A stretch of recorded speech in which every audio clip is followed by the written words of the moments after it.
عورت کے لیے کہ اعتکاف کرنے کا کیا طریقہ ہے، نیت کیسے کرے گی، عورت کون سی جگہ پر اعتکاف کرے، عورت کے لیے کہ اعتکاف کی حالت میں کون سے کام کرنا جائز ہے، عورت اعتکاف کی حالت میں گھر کے کام کاج کر سکتی ہے یا نہیں، عورت اعتکاف کی حالت میں کھانا وغیرہ بنا سکتی ہے یا نہیں، عورت اعتکاف کی حالت میں اپنے شوہر سے بات چیت کر سکتی ہے یا نہیں، عورت اعتکاف کی حالت میں بیڈ چارپائی پر سو سکتی ہے یا نہیں، عورت اعتکاف کی حالت میں کون سی عبادات کون سے اعمال کرے، ان چیزوں کے کرنے سے اعتکاف ٹوٹ جاتا ہے۔ السلام علیکم ورحمۃ اللہ۔ عورتیں اعتکاف کیسے کریں، عورت کے لیے اعتکاف کرنے کا کیا طریقہ ہے، نیت کیسے کرے گی، عورت کون سی جگہ پر اعتکاف کرے، عورت کے لیے اعتکاف کی حالت میں کون سے کام کرنا جائز ہیں، مثلا عورت اعتکاف کی حالت میں گھر کے کام کاج کر سکتی ہے یا نہیں، عورت اعتکاف کی حالت میں کھانا وغیرہ بنا سکتی ہے یا نہیں، عورت اعتکاف کی حالت میں اپنے شوہر سے بات چیت کر سکتی ہے یا نہیں، عورت اعتکاف کی حالت میں بیڈ چارپائی پر سو سکتی ہے یا نہیں، عورت اعتکاف کی حالت میں کون سی عبادات کون سے اعمال کرے، کن چیزوں کے کرنے سے اعتکاف ٹوٹ جاتا ہے، یہ وہ تمام باتیں جو آج کی اسی ایک ہی ویڈیو میں اپنی اسلامی بہنوں کے ساتھ شیئر کرنے جا رہا ہوں۔ مجھے امید ہے اگر آپ یہ ویڈیو مکمل دیکھ لیتی ہیں تو آپ کو بہت فائدہ حاصل ہوگا، بہت سارے مسائل آپ کو اسی ایک ہی ویڈیو سے سیکھنے کو ملیں گے۔ اس لیے اگر آپ اعتکاف کا ارادہ رکھتی ہیں اس رمضان تو آپ یہ ویڈیو مکمل واچ کیجیے گا، انشاءاللہ عز و جل یہ ویڈیو آپ کے لیے بہت زیادہ ہیلپ فل ثابت ہوگی۔ سب سے پہلی بات کہ اعتکاف کی فضیلت کیا ہے، دیکھیں کتب احادیث میں اس کی فضیلت کے حوالے سے کئی ایک احادیث موجود ہیں۔ میں ایک حدیث پاک کا مفہوم آپ لوگوں کے سامنے بیان کرتا چلوں۔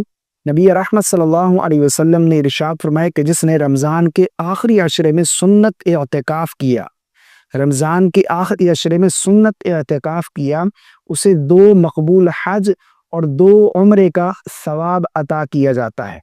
یعنی جو رمضان کے آخری عشرے میں سنت اعتکاف کرے، اللہ رب العالمین اسے 2 مقبول حج اور 2 عمرے کے برابر ثواب عطا فرماتا ہے۔ اب سب سے پہلا سوال کہ اعتکاف کریں کیسے، عورتیں کون سی جگہ پر اعتکاف کریں اور نیت کیسے کریں، اس کا کیا طریقہ ہے۔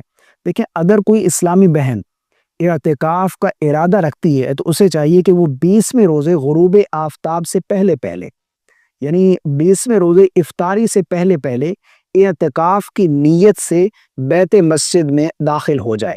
بیت مسجد اس جگہ کو کہتے ہیں جو اس نے نماز عبادات کے لیے خاص کر رکھی ہے، یعنی جہاں پر وہ نماز وغیرہ ادا کرتی ہے۔ لیکن اگر کسی اسلامی بہن نے کوئی ایک جگہ خاص نہیں کر رکھی، کبھی کسی روم میں پڑھ لی کبھی کسی روم میں پڑھ لی، تو اب وہ ایک جگہ کو خاص کر لے کہ آج سے یہ میری بیت مسجد ہے، میں یہیں پر نماز عبادات وغیرہ کروں گی، تو وہ اس کی بیت مسجد ہو جائے گی اور 20ویں روزے افطاری سے پہلے اعتکاف کی نیت سے وہ وہاں پر بیٹھ جائے، ٹھیک ہے نا۔ اب نیت کیا ہے، نیت اصل دل کا پختہ ارادہ ہے۔ اتنا ارادہ کر لے کہ میں رمضان کے آخری عشرے سنت اعتکاف کر رہی ہوں، بس اتنا کافی ہے، یا پھر نویت سنت الاعتکاف یہ کہہ لے، ٹھیک ہے نا۔ نیت کرنے کے بعد وہ غروب آفتاب سے پہلے ایسا نہیں ہے کہ افطاری کر کے پھر اس میں جا کر بیٹھے گی، ایسا پھر اعتکاف نہیں ہوگا۔ غروب آفتاب سے پہلے وہ اعتکاف کی نیت کر کے بیت مسجد میں داخل ہو جائے، افطاری وہیں پر بیٹھ کر کرے گی۔ اب وہ ہر اس چیز سے بچے کہ جس سے اعتکاف ٹوٹ جاتا ہے، جن کاموں سے شریعت نے منع کیا ہے ان چیزوں سے بچنا ہے، یعنی بغیر کسی شرعی عذر کے اگر وہ اپنی بیت مسجد سے ایک لمحے کے لیے بھی باہر آئی، چاہے بھول کر ہی کیوں نہ ہو، اس کا اعتکاف جاتا رہے گا، ٹھیک ہے نا۔ تو اس چیز کا خیال کرنا چاہیے کہ بغیر کسی شرعی عذر کے اس جگہ سے باہر نہ نکلے۔ شرعی عذر یعنی واش روم جانا ہے، ٹوائلٹ جانا ہے، غسل کی حاجت ہے، وضو کرنے جانا ہے، تو یہ شرعی عذر ہے، اس کے لیے وہ باہر نکل سکتی ہے۔ لیکن اس کے علاوہ بغیر کسی شرعی عذر کے، یعنی ایسا نہیں ہے کہ وہ گھر والوں کے ساتھ سیر و افطاری کرنے کے لیے دوسرے روم میں جا رہی ہے، دسترخوان پر جا رہی ہے، تو اس طرح ان کا اعتکاف جو ہے وہ ٹوٹ جائے گا۔ اچھا، یہاں پر ایک چیز میں اور بھی بیان کرتا چلوں کہ جو اسلامی بہنیں سنت اعتکاف کا ارادہ رکھتی ہیں انہیں چاہیے کہ وہ اس عشرے میں یہ دیکھ لیں کہ ان کی ڈیٹ تو نہیں آ رہی، کہیں ان کے مخصوص ایام تو اس عشرے میں شروع نہیں ہو رہے حیض و نفاس کے۔ اگر کیونکہ ان کے ایام اس عشرے میں شروع ہو گئے، اعتکاف کی حالت میں حیض و نفاس آنا شروع ہوا، تو پھر ان کا روزہ فاسد ہو جائے گا۔ روزہ جو ہے یہ شرط ہے اعتکاف کے لیے، روزہ ٹوٹ گیا تو اعتکاف بھی جاتا رہے گا، اعتکاف بھی فاسد ہو جائے گا۔ تو اس لیے جو اسلامی بہنیں اعتکاف کر رہی ہیں انہیں یہ چیز دیکھ لینی چاہیے کہ وہ اس عشرے میں ان کی ڈیٹ تو نہیں آ رہی، اگر تو ڈیٹ آ رہی ہے پھر وہ اعتکاف نہ کریں، اگر نہیں آ رہی پھر وہ اعتکاف کریں تاکہ ان کا اعتکاف جو ہے وہ مکمل ہو سکے۔ اگر روزہ ٹوٹ گیا، یعنی اگر حیض و نفاس کے علاوہ بھی روزہ ٹوٹ گیا تو جب بھی ان کا اعتکاف ٹوٹ جائے گا، تو اس لیے ہر اس چیز سے بچنا ہے کہ جس سے روزہ فاسد ہو جاتا ہے، فاسد ہو گیا روزہ تو اعتکاف بھی فاسد ہو جائے گا۔ تو روزہ جو ہے یہ سنت اعتکاف کے لیے شرط ہے، روزہ نہیں ہے تو پھر اعتکاف بھی نہیں ہوگا، ٹھیک ہے نا۔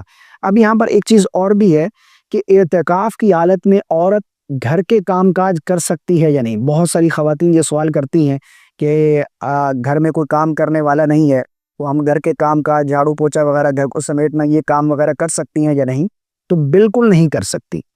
اعتکاف کی حالت میں عورت گھر کے کام کاج نہیں کر سکتی۔ اگر گھر کے کام کاج کرنے کی نیت سے وہ ایک لمحے کے لیے بیت مسجد سے باہر آئی، اس کا اعتکاف جاتا رہے گا، اعتکاف اس کا ٹوٹ جائے گا۔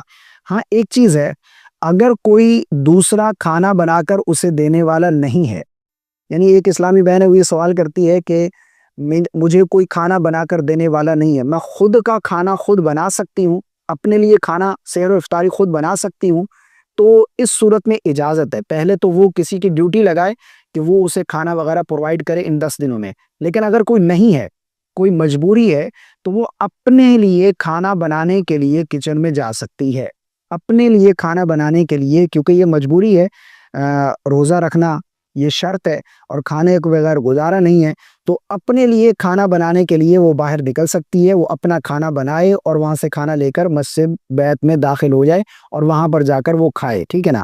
لیکن اگر وہاں پر کسی اور کا بھی وہ کھانا بنانا شروع کر دیتی ہے تو اس طرح اس کا اعتکاف جاتا رہے گا۔ اپنے لیے وہ کھانا وغیرہ بنا سکتی ہے، کھانا وغیرہ اگر بنانا چاہتی ہے تو بنا سکتی ہے، لیکن دوسروں کے لیے نہیں۔ اسی طرح ایک سوال یہ بھی پوچھا جاتا ہے کہ اعتکاف کی حالت میں کیا ہم اپنے شوہر سے بات چیت کر سکتی ہیں؟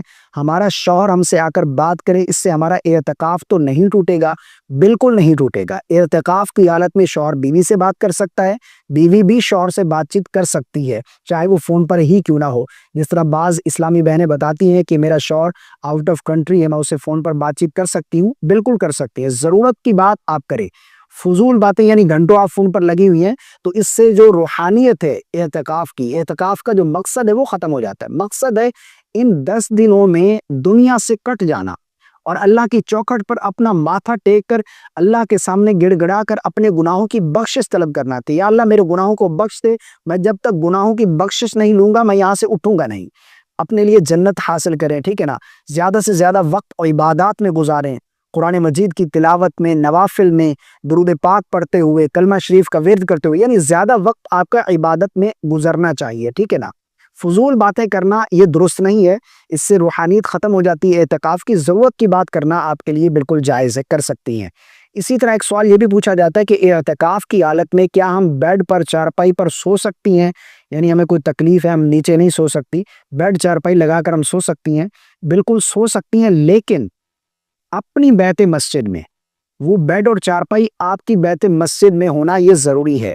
یعنی جو جگہ آپ نے نماز کے لیے مقرر کی اعتکاف والی جگہ ہے، وہیں پر یہ چارپائی آپ لگا کر سوئیں۔ اگر وہاں سے نکل کر کسی اور روم میں جائیں گی یا روم کا جو حصہ آپ نے نماز کے لیے مقرر کیا جو آپ کی بیت مسجد ہے روم کا حصہ، اس سے ہٹ کر کسی اور حصے میں جا کر آپ بیڈ پر سو رہی ہیں تو اس سے آپ کا اعتکاف ٹوٹ جائے گا۔ جو آپ کی بیت مسجد ہے وہیں پر آپ چارپائی لگا کر چارپائی پر سو سکتی ہیں، وہاں سے باہر نکل کر آپ سوئیں گی تو آپ کا اعتکاف جاتا رہے گا۔